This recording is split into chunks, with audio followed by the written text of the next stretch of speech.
I'm sorry, did we get a tour course that tries to be fundamentally different? Let's back up for a second. We're at Amsterdam Drift. I think this might be one of the more popular tour courses, but I'm not sure. The very first thing we need to talk about is what it's doing different. The course takes you off-road. And I don't mean through a park. Well, it kind of does that too, but we'll get there. No, this course takes you underwater. What? So yeah, all my complaining about driving through the river in other tour courses, valid. It was done here, and it's refreshing to have such a nice change of pace. And there's a glider over the train. Glider sections are no stranger to tour courses, but seeing both is a real shocker. The underwater section even has some pipes to affect your driving, and chances to hop up for air time. Oh man, you even get to drive through a ferry. That's so cool. Now, I'm sure you're wondering, how can I sing all this praise and still D-tier it? This may be a hot take, but I think it's an ugly course. We have the usual complaints, the giant audience and the stupid arrows, which I have more to say on in a moment, but while the map itself is kind of colorful, it's also kind of really low textured. All the buildings look unfinished, like to a degree that I question if Nintendo didn't realize they launched the beta version of the map, or never got back to finishing it. It's like they're made of styrofoam or something.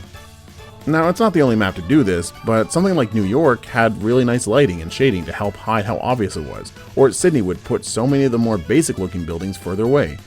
Tokyo Blur felt like it leaned into the design to make simple look better. Amsterdam? None of that. It's just unpolished and unpleasant.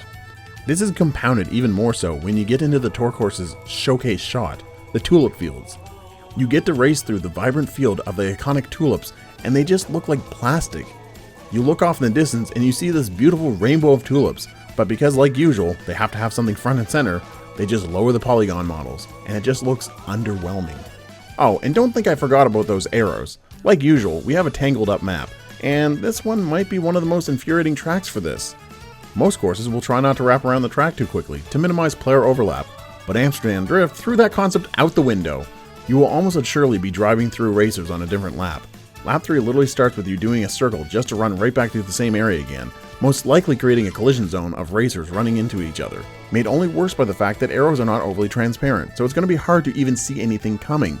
What makes it worse is that these arrows are placed really close to some of the sharper turns of the map, which makes you likely to hit a corner or drive out of bounds.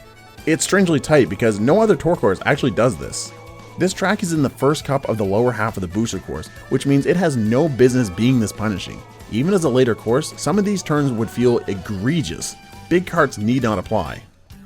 Amsterdam Drift does try to feel more like Mario Kart than most tour courses, offering a variety I can appreciate. But it's still riddled with so much of what made the tour tracks hated to really elevate itself, and tomorrow, the tour continues. Subscribe and leave a like to help the channel, and maybe even send this countdown to a friend. See you tomorrow.